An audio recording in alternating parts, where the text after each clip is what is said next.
ಮೊದಲನೇ ಸತಿ ನನ್ ಪ್ರೀತಿನ ನಿಮ್ ಹತ್ರ ಹೇಳ್ಕೊಂಡಿದ್ದು ನಿಮ್ ಫೋಟೋ ಮುಂದೆ. ಆ ಫೋಟೋ ಮುಂದೆ ಹೇಳೋದಕ್ಕೂ ನನಗ್ ತುಂಬಾ ಭಯ ಆಗೋಯ್ತು ಸಾಹೇಬ್ರೆ. ಅದಕ್ಕೆ ನಾನ್ ಎಲ್ಲಾ ಭಾವನೆಗಳನ್ನ ನಾನ್ ಡೈರಿಯಲ್ಲಿ ಬರ್ದೆ. ನೀವ್ ನನ್ಗೇನು ಅಂತ ಹೇಳಿ ಪ್ರಾಣ ಅಂತ ಹೇಳ ಚಿಕ್ಕದಾಗೋಯ್ತು ಸಾಹೇಬ್ರೆ. ಅದ್ ಎಲ್ಲದಕ್ಕೂ ಮೀರಿದ ಭಾವ ನೀವ್. ಹೌದು ಸಾಹೇಬ್ರೆ, ನಾನು ನಿಮ್ಮನ್ನ ತುಂಬಾ ಇಷ್ಟಪಡ್ತಾ ಇದ್ದೀನಿ. ನೀವಿಬ್ರು ಒಬ್ರಿಗೊಬ್ರು ನಿಮ್ ಭಾವನೆಗಳನ್ನ ಎಷ್ಟು ಚೆನ್ನಾಗಿ ಹೇಳ್ಕೊಂಡ್ರಿ. ನೀವಿಬ್ರು ಯಾವಾಗ್ಲೂ ಹೀಗೆ ಇರ್ಬೇಕು ಅನ್ನೋದೇ ನನ್ನ ಆಸೆ. ನಿಮ್ಮಿಬ್ರ ಮೇಲೂ ಯಾರ್ ಕೆಟ್ಟೃಷ್ಟರು ಬೀಳ್ದೇ ಇರ್ಲಿ. ಮದರ್ ಇಂಡಿಯಾ ಇನ್ನೊಂದ್ ಗುಡ್ ನ್ಯೂಸ್ ಏನ್ ಗೊತ್ತಾ, ನಾನ್ ನಮ್ಮ ಅತ್ತಿಗೆ ಇಂಜೆಕ್ಷನ್ ಕೊಟ್ಟಾಯ್ತು.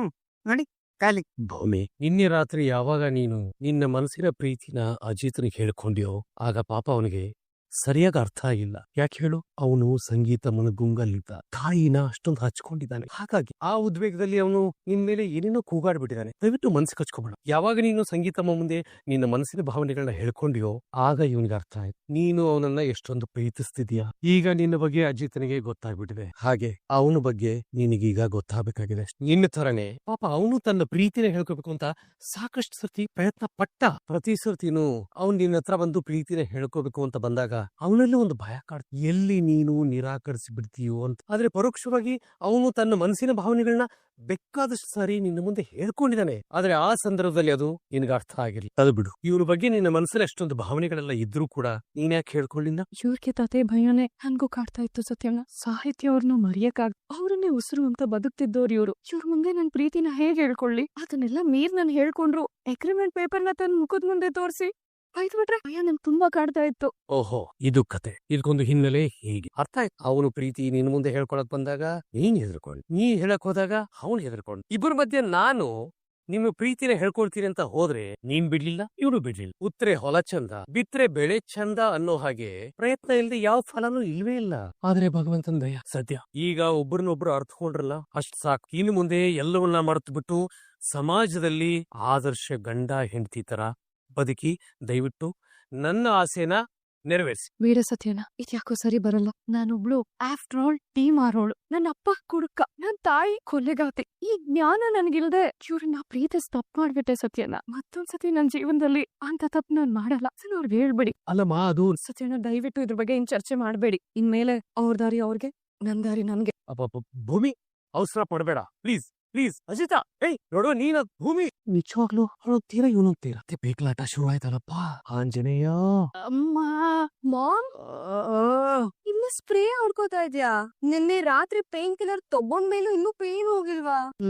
ಅವಳೇನ್ ಪ್ರೀತಿಯಿಂದ ಸವರದ್ಲೇನೆ ನನ್ ಕತ್ತನ್ನ ಬಿಟ್ಟಿದ್ರೆ ಕತ್ತು ಹಿಸ್ಕಿ ನನ್ ಪ್ರಾಣನೇ ತೆಗೆದ್ ಬಿಡ್ತಾ ಇದ್ಲ. ಅಲ್ಲ ಬೇಬಿ, ನೋಡು ಕುಳ್ಳಿ ಕಡ್ಡಿ ತರ ಇದ್ದಾಳೆ. ಎಲುಬಿನ ಗೂಡು. ಅಷ್ಟೊಂದು ಎನರ್ಜಿ ಎಲ್ಲಿಂದ ಬಂತು? ಹಾಗೆ ಲಬಕ್ ಅಂತ ಹೇಳಿದ್ಬಿಟ್ಲು. ಅಬ್ಬಬ್ಬಾ, ನೆನ್ಸ್ಕೊಂಡ್ರೆ ಈಗ್ಲೂ ಭಯ ಆಗತ್ತೆ. ಪುಣ್ಯ ನನ್ ಕುಕ್ಕೆ ಮುಳೆ ಮುರಿಲಿಲ್ಲ. ಮಾಮ್, ಅವ್ರ ಮಗಳನ್ನ ಸಾಯಿಸ್ತೀನಿ ಅಂತ ಹೇಳಿದಾಗ್ಲೇ ಶಾರದಾ ದೊಡ್ಡಮ್ಮ ಅಷ್ಟು ಟ್ರಿಗರ್ ಆಗಿದ್. ದಟ್ ಮೀನ್ಸ್ ಅವ್ರಿಗೆ ಮೆಮರಿ ಲಾಸ್ ಆಗಿದ್ರು ಮಗಳು ಅಂತ ಎಮೋಷನ್ ಇನ್ನೂ ಒಳಗೊಳಗೆ ಸ್ಟ್ರಾಂಗ್ ಆಗಿದೆ. ಯಾವ್ದಕ್ಕೆ ಇನ್ಮೇಲೆ ಅವಳ ಹತ್ರ ಹುಷಾರಾಗಿರ್ಬೇಕು. ನಮ್ಮನ್ ಬಿಟ್ಟು ತೊಲಗುದ್ರು ಅಂದವ್ರೆಲ್ಲ ಮತ್ತೆ ವಾಪಸ್ ಬಂದು ನಮ್ ಕಾಲ್ಗೆ ಚಿಗಣೆ ತರ ಸೇರ್ಕೋತಾ ಇದ್ರು. ಅದೇನೋ ಸರಿ ಮಾಮ್, ಬಟ್ ಇನ್ ಎಷ್ಟು ದಿನ ಅಂತ ಈ ತರ ಭಯದಲ್ಲೇ ಇರ್ಬೇಕು? ಈ ಪ್ರಾಬ್ಲಮ್ಗೆ ಏನಾದ್ರೂ ಒಂದ್ ಸೊಲ್ಯೂಷನ್ ಫೈಂಡ್ ಔಟ್ ಮಾಡ್ಲೇಬೇಕು ಮಾಮ್. ಬೈ ಚಾನ್ಸ್ ಶಾರದಾ ದೊಡ್ಡಮ್ಮ ಮೆಮೊರಿ ಎಲ್ಲ ವಾಪಸ್ ಬಂದ್ಬಿಟ್ರೆ?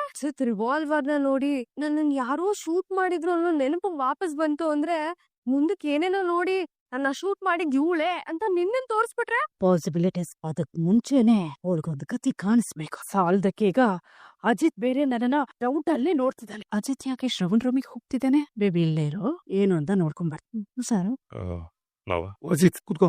ಬಿಸಿ ಇದ್ರಿ ಅನ್ಸುತ್ತೆ, ಆಮೇಲೆ ಬರಲ್ಲ. ಏನಿಲ್ಲಪ್ಪ, ಯಾವ್ದೋ ಒಂದು ಕೇಸ್ ವಿಷಯವಾಗಿ ಕೆಲವು ರೆಫರೆನ್ಸ್ ಬೇಕಿತ್ತು, ನೋಡ್ತಿದ್ದೆ. ಕುತ್ಕೋ. ಮಾವ, ಈಗ ನಾನು ನಿಮ್ಮ ಹತ್ರ ಮಾತಾಡಬೇಕು ಅನ್ಕೊಂಡಿರೋ ವಿಚಾರ ನಿಮ್ಗೆ ಡಿಸ್ಕಂಫರ್ಟ್ ಫೀಲ್ ಆಗ್ಬೋದು. ಬಟ್ ಆದ್ರೂ ನೀವ್ ಯಾವ್ದೇ ಕಾರಣಕ್ಕೂ ಎಮೋಷನಲ್ ಆಗಿ ಅದನ್ನ ಆನ್ಸರ್ ಮಾಡದೆ ಪ್ರಾಕ್ಟಿಕಲ್ ಆಗಿ ಆನ್ಸರ್ ಮಾಡ್ಬೇಕು ಅಂತ ಎಕ್ಸ್ಪೆಕ್ಟ್ ಮಾಡ್ತಿದ್ದೀನಿ. ಪ್ರೀತಿಗೆ ಜೋರಾಗಿ ಇದೆ, ಅದೇನ್ ಕೇಳು. ಶಾರದತ್ತೆ ಚೆನ್ನಾಗಿದ್ದಾಗ ದೇವಿಯನಿ ಅತ್ತೆ ಮತ್ತೆ ಶಾರದತ್ತೆ ರಿಲೇಶನ್ಶಿಪ್ ಹೇಗಿತ್ತು? ಚೆನ್ನಾಗಾಯ್ತು. ನಿಜ ಹೇಳ್ಬೇಕು ಅಂದ್ರೆ ಇಬ್ರು ಒಡ ಹುಟ್ಟಿದ ಅಕ್ಕ ತಂಗಿ ತರ ಇದ್ರು. ಅಜಿತ್ ನಿನ್ ಒಂದ್ ವಿಷಯ ಗೊತ್ತು, ದೇವಿ ಶಾರದನ್ಗೆ ಯಾವಾಗ್ಲೂ ಒಂದು ಮಾತಾಡು, ಅಕ್ಕ ನಾನೇನಾದ್ರು ಪ್ರೆಗ್ನೆಂಟ್ ಆದ್ರೆ ನಾನು ನನ್ನ ತಾಯಿ ಮನೆಗೆ ಹೋಗದ, ನಿಮ್ ಜೊತೆ ಇಲ್ಲೇ ಇರ್ತೀನಿ, ಅಕ್ಕನ ತರ ನೀವೇ ನನ್ನ ನೋಡ್ಕೊಂಡು ಆರೈಕೆ ಮಾಡ್ಬೇಕು ಅಂತ ಹೇಳೋರು. ಅನ್ಯೋನ್ಯವಾಗಿದ್ರು ಇಬ್ರು. ದೇವಿಯಾನಿ ಅತ್ತೆಗೆ ಶಾರದತ್ತೆ ನೋಡಿದ್ರೆ ಅಷ್ಟೊಂದ್ ಪ್ರೀತಿ ಇರ್ಬೇಕಾದ್ರೆ ಈಗ ಶಾರದತ್ತೆ ಯಾಕೆ ದೇವಿಯಾನಿ ಅತ್ತೆ ಕತ್ತಿಸ್ಕೋದಕ್ ಹೋಗಿದ್ರು. ಅಂಡ್ ಆ ಕತ್ತಿಸ್ಕೋ ಮೂಮೆಂಟ್ ನೀವು ನೋಡಿದ್ರ ಶಾರದಾ ಅತ್ತೆ ಎಷ್ಟು ಕೋಪದಲ್ಲಿದ್ರು. ನಂಗೆ ಯಾಕೋ ಇದ್ಯಾವ್ದು ನಾರ್ಮಲ್ ಅಂತ ಅನಿಸ್ತೀನಿ ನಮ್ಮವ. ಒಬ್ಬಳ ಮೇಲೆ ಭಯಂಕರ ಕೋಪ ದ್ವೇಷ ಇದ್ರೆ ಮಾತ್ರ ಅಷ್ಟು ಗಟ್ಟಿಯಾಗಿ ಹಿಡಿಯೋದಕ್ಕಾಗದು. ಶಾರದಾ ಅತ್ತೆ ಇವತ್ತಿನ ಪರಿಸ್ಥಿತಿಗೆ ದೇವಿಯಾನಿ ಅತ್ತೆನೇ ಕಾರಣನಾ ಅಂತ. Will you please stop this nonsense Ajit? Police brain sharp ಆಗಿರ್ಬೇಕು. ಎಲ್ಲರನ್ನು ಅನುಮಾನದಿಂದ ನೋಡ್ಬೇಕು ನಿಜ, but not to this extent. ತೀರಾ ಈ ಮಟ್ಟಕ್ಕ ನಿನ್ನಿಂದ ನಾನು ಇದನ್ನ ಎಕ್ಸ್ಪೆಕ್ಟ್ ಮಾಡಿರಲಿಲ್ಲ ಅಜಿತ್. ಮಾವ, ನಾನ್ ನಿಮ್ಗೆ ವಿಷಯ ಶುರು ಮಾಡೋದಕ್ಕಿಂತ ಮುಂಚೆನೆ ಹೇಳ್ದೆ, ನಿಮ್ಗೆ ಡಿಸ್ಕಂಫರ್ಟ್ ಫೀಲ್ ಆದ್ರೂ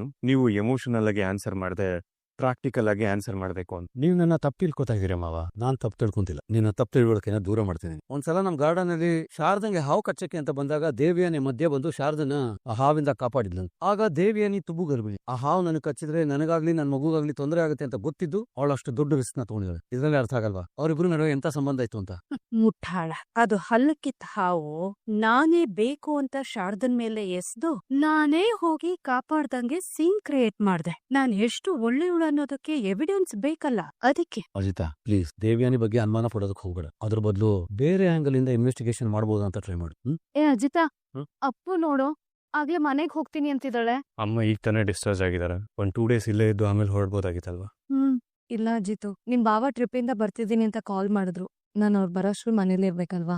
ಅರೆ ಲಕ್ಷ್ಮಿ ಅವರೇ, ಬನ್ನಿ ಬನ್ನಿ ಕೂತ್ಕೊಳ್ಳಿ. ಪರವಾಗಿಲ್ಲ. ಏನಿದು ದಿಢೀರ್ ಅಂತ ಬಂದ್ಬಿಟ್ರಿ? ನೀವ್ ಬರೋ ವಿಷಯನೇ ಗೊತ್ತಿಲ್ಲ ನಂಗೆ. ಭೂಮಿ ಲಗೇಜ್ ತಗೊಂಡೋಗೋಣ ಅಂತ ಬಂದೆ. ಪಲ್ಲವಿ ಅಕ್ಕ ಬನ್ನಿ. ಏನ್ ಹೇಳಿದ್ರಿ ಲಕ್ಷ್ಮಿ ನೀವು? ಭೂಮಿ ಲಗೇಜ್ ನ ನೀವ್ ತಗೊಂಡ್ ಹೋಗೋದಕ್ ಬಂದಿದ್ದೀರಾ? ನಿಮಗ್ ವಿಷಯ ಗೊತ್ತಿಲ್ವಮ್ಮ? ಭೂಮಿ ಲಕ್ಷ್ಮಕ್ಕ ನೀನ್ ಯಾವಾಗ ಬಂದೆ? ಸರಿ ಬಿಡು, ಬಾ ಟೀ ಕುಡಿಯುವಂತ. ಪಲ್ಲವಿ ಅಕ್ಕ ತಗೊಳ್ಳಿ. 1 ನಿಮಿಷ ಇರು. ಭೂಮಿ, ನಾನ್ ಹಾಸ್ಪಿಟಲ್ ಅಲ್ಲಿ ಇರ್ಬೇಕಾದ್ರೆ ನೀನು ನನ್ ಮಗನು ಜಗಳ ಮಾಡ್ಕೊಂಡ್ರಾ? ಹಾಗೇನಿಲ್ಲಮ್ಮ, ನಾನು ಭೂಮಿ ನಾರ್ಮಲ್ ಆಗಿದೀವಿ, ಚೆನ್ನಾಗಿದೀವಿ. ಅಕ್ಕ ಆಗ್ಲೇ ನೀನೇ ನೋಡಿದ್ಯಲ್ಲ ಒಬ್ರಿಗೊಬ್ರು ತಮ್ಮ ಪ್ರೀತಿನ ಹೇಗೆ ಹೇಳ್ಕೊಂಡ್ರು ಅಂತ. ಸಿನಿಮಾ ಹೀರೋ ಹೀರೋಯಿನ್ ತರ ಎಷ್ಟು ರೊಮ್ಯಾಂಟಿಕ್ ಆಗಿದ್ರು. ಇಲ್ಲದ ಅನುಮಾನಗಳು ಯಾಕೆ ಬರ್ತಾ ಇದೆ ನಿನಗೆ? ಮತ್ತೆ ಲಕ್ಷ್ಮಿ ಅವ್ರು ಯಾಕಮ್ಮ ನಮ್ ಭೂಮಿ ಲಗೇಜ್ ನ ತಗೊಂಡ್ ಹೋಗೋದಕ್ ಬಂದಿದ್ದಾರೆ? ನೀನೇ ಹೇಳು. ಸೊಸೆಯಾದವಳು ಅತ್ತೆ ಮನೇನ ಬಿಟ್ಟು ಹೋಗ್ಬೇಕಾದ್ರೆ ತಾನೆ ಲಗೇಜ್ ನ ತಗೊಂಡ್ ಹೋಗೋದು. ಅತ್ತೆ ಇಲ್ಲ ಚಂದದೆಲ್ಲ ಯಾಕೆ ಯೋಚನೆ ಮಾಡ್ತಿದ್ದೀರಾ ಸುಮ್ನೆ? ಅದು ಲಕ್ಷ್ಮಕ್ಕ ಫೋನ್ ಮಾಡಿದ್ರು. ನೋಡು ಭೂಮಿ, ನಂಗೊಂದ್ ಫಂಕ್ಷನ್ ಇದೆ, ನಂಗೊಂದ್ 4 ಜೊತೆ ಸೀರೆ ಬೇಕು, ತಂದ್ಕೊಡು ಅಂತ ಹೇಳಿದ್ರು. ನಾನ್ ಹೇಳ್ದೆ ಅತ್ತೆ, ನಮ್ಮ ಅತ್ತೆಗೆ ಹುಷಾರಿಲ್ಲ, ಈಗಷ್ಟೇ ಆಸ್ಪತ್ರೆಯಿಂದ ಬಂದಿದ್ದಾರೆ, ನಾನ್ ಬರಕ್ ಆಗಲ್ಲ, ನೀನೇ ಒಂದ್ 10 ನಿಮಿಷ ಬಂದು ಹೋಗು ಅಂತ ಹೇಳ್ದೆ. ಅದಕ್ಕೆ ಲಕ್ಷ್ಮಕ್ಕ ಬಂದ್ರು ಅಲ್ವಾ? ಲಕ್ಷ್ಮಕ್ಕ ಅವಳು ಯಾಕೋ ನಿನ್ ರೂಮನ್ನ ಬಿಟ್ಟು ಶಾರದಾ ರೂಮಲ್ಲಿ ಹೋಗಿ ಮಲ್ಕೊಂಡಿದ್ದಾಳೆ. ಅಯ್ಯೋ ಅಮ್ಮ, ನೀವು ಡೌಟ್ ಪಡ್ತಿರೋ ತರ ಏನು ಇಲ್ಲಮ್ಮ. ನೀನ್ 1 ನಿಮಿಷ ಲೈನ್ ಅಲ್ಲೇ ಇರು. ಭೂಮಿ ಅತ್ತೆ ನೋಡು, ಅಜಿತ ಲೈನ್ ಅಲ್ಲಿ ಇದ್ದಾನೆ. ನಿಮ್ ರೂಮ್ ನ ಬಿಟ್ಟು ನೀನ್ ಯಾಕೆ ಶಾರದಾ ರೂಮ್ ಅಲ್ಲಿ ಇದೆಯಾ ಅಂತ ಪ್ರಶ್ನೆ ಕೇಳ್ತಿದ್ದಾರೆ. ತಗೋ, ಅವ್ನ್ ಪ್ರಶ್ನೆಗೆ ನೀನು ಉತ್ತರ ಕೊಡು. ಮಾತಾಡು. ಸಾಹೇಬ್ರೆ, ಮನೆಗ್ ಬೇಗ ಬನ್ನಿ. ಅತ್ತೆ ಮೋಡ ಆಗ್ಬಿಟ್ಟಿದೆ, ಟೆರೆಸ್ ಮೇಲೆ ಬಟ್ಟೆ ಒಣಗಾಕಿದ್ದೆ. 1 ನಿಮಿಷ ತಗೊಂಡ್ ಹಾಕ್ತೀನಿ. ಅಲ್ಲ ಭೂಮಿ, 1 ನಿಮಿಷ